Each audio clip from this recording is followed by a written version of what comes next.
केंद्रीय गृह मंत्री अमित शाह ने शुक्रवार को भारत के पहले राष्ट्रीय आईईडी डेटा मैनेजमेंट सिस्टम का उद्घाटन किया। ये कदम देश की काउंटर आईईडी और आंतरिक सुरक्षा संरचना को और मजबूत करने की दिशा में एक महत्वपूर्ण मील का पत्थर है। NIDMS को नेशनल सिक्योरिटी गार्ड द्वारा विकसित किया गया है। ये एक सुरक्षित डिजिटल प्लेटफॉर्म है जो आईईडी से संबंधित डेटा के संग्रह, समेकन और वितरण को व्यवस्थित करने में मदद करेगा।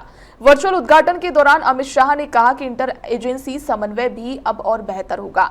ये सही समय और सही जगह पर सही जानकारी पहुंचाने का एक बहुत प्रभावी तरीका होगा। NSG की स्थापना 1984 में हुई थी और अब तब से दुनिया भर में हुए आतंकवादी हमलों का विश्लेषण किया गया है और किसी भी परिस्थिति के लिए तैयार किया गया है। आतंकवाद रोधी गतिविधियां, हाईजैकिंग विरोधी ऑपरेशन, बम निष्कासन की उन्नत प्रणाली और अब सभी एजेंसियों के साथ डेटा साझा करने के लिए प्लेटफॉर्म तैयार करना, ये सभी NSG के महत्वपूर्ण कार्य है।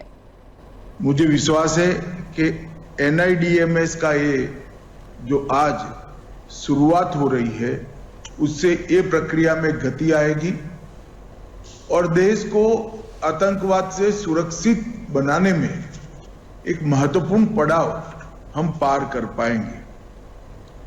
NSG हमारे देश की आंतरिक सुरक्षा का एक मजबूत स्तंभ है।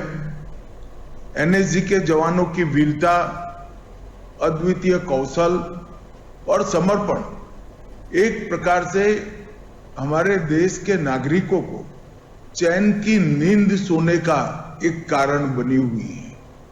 कहीं पर भी हमला होता हो, उसका सटीक जवाब देना हो, एंटी हाईजैक ऑपरेशंस के लिए निरंतर तैयारी कर अपनी फोर्स को चुस्त दुरुस्त रखना हो, बम डिस्पोजल के ऑपरेशन हो, हर चुनौती में NSG ने परफॉर्म भी किया है और परिणाम भी लाए हैं।